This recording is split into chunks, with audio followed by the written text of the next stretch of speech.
Hello viewers, আমি মাহফুজ আহমেদ আপনাদের মাঝে নতুন আরেকটি ভিডিও নিয়ে চলে আসলাম। ভিডিওর প্রসঙ্গটা হলো বরবাদ সিনেমার মুভি রিভিউ নিয়ে চলে আসলাম যে বরবাদ সিনেমাটা কেমন হলো। যেহেতু বরবাদ সিনেমাটা দেখে নিলাম, বরবাদ সিনেমাটা কেমন হলো বা আপনারা এখনো কনফিউশন আছেন বরবাদ দেখে ঠকবেন কিনা, তাদেরকে কিছু কথা বলতে চাই। আর বরবাদ মুভিটা কেমন হলো স্পয়লার ছাড়া কথা বলবো, যে মুভিটার কাহিনী গল্প যদি বলে দেই তাহলে তো সেটা স্পয়লার হয়ে যাবে। মুভিটার ক্ষতি হোক এরকম কোনো কিছুই বলবো না, শুধু আপনাদেরকে হিন্ট দিব কিছু। আর আপনারা যারা কনফিউশনে আছেন এখনো বরবাদ মুভিটা দেখবেন কি না, তাদেরকে কিছু কথা বলবো আমি। যারা এখনো কনফিউশন আছেন যে বরবাদ মুভিটা দেখবেন কিনা, তাদেরকে কিছু কথা বলতে চাই।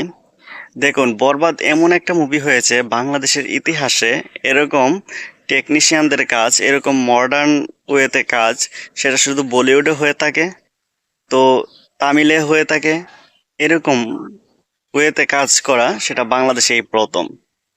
আপনারা যদি এই সিনেমাটাকে সিনেমা হলে অবশ্যই দেখেন, সেটার আলাদা একটা ফিল পাবেন, যে আপনারা বলিউডের মুভির মতোই এই এতটা গ্রেন যে মুভিটা হয়েছে সেটা আপনাদের কাছে লাগবে। মডার্ন ওয়েতে, যে বাংলাদেশের মুভিতে এরকম কখনো কোনো কাজ হয় নাই। আপনারা যারা রোমান্টিক সিনেমা পছন্দ করেন তাদের কাছেও অনেক বেশি ভালো লাগবে, যারা অ্যাকশন মুভি পছন্দ করেন তাদের কাছেও অনেক বেশি ভালো লাগবে। যা এই সিনেমাটার মধ্যে সব কিছু আছে, অ্যাকশন বলুন, রোমান্টিক বলুন, ড্রামা বলুন, সব কিছু এই সিনেমাটার মধ্যে আছে।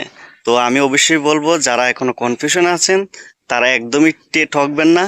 আরও যদি মুভি রিভিউ দেখেন তারাও কিন্তু একই কথা বলবে।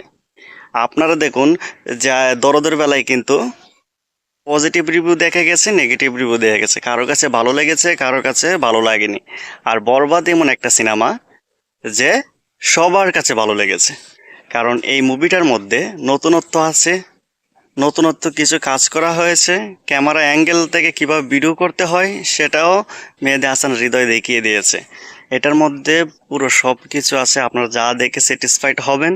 তো আমি বলবো দেরি না করে যারা কনফিউশনে আছেন তারা অতি তাড়াতাড়ি চলে যান, দেখে নিন, দেখে নিন। আমি বলবো কোনো ঠকবেন না। আর যদি মুভিটা সম্পর্কে আমি বলি, লাস্টে তো পুরোই ধামাকা।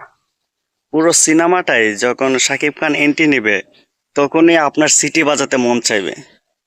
প্রতিটা অ্যাঙ্গেলে যখন শাকিব খান এন্ট্রি নেবে, ক্যামেরার সামনে আসবে, তখন আপনার সিটি বাজাতে মন চাইবে। শাকিব খানের লুক, স্টাইল, বডি ফিটনেসটা দেখে আপনার শুধু মন চাইবে সিটি বাজায়।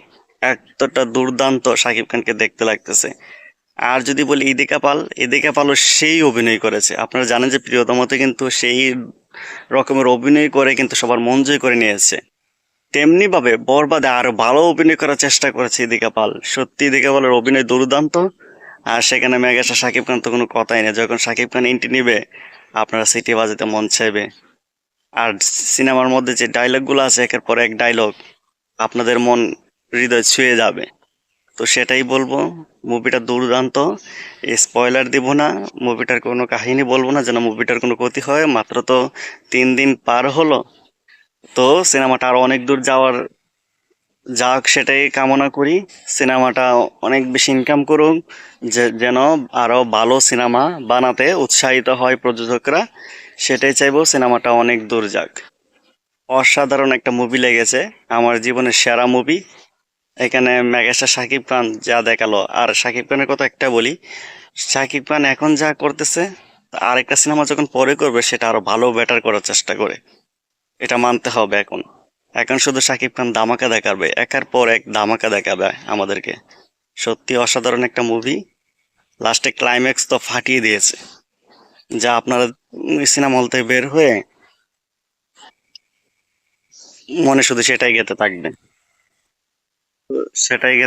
তো আমার ভিডিওটা যদি ভালো লেগে থাকে অবশ্যই লাইক কমেন্ট সাবস্ক্রাইব করে দিবেন। দেখা হবে পরবর্তী নেক্সট ভিডিওতে। খুদা হাফেজ।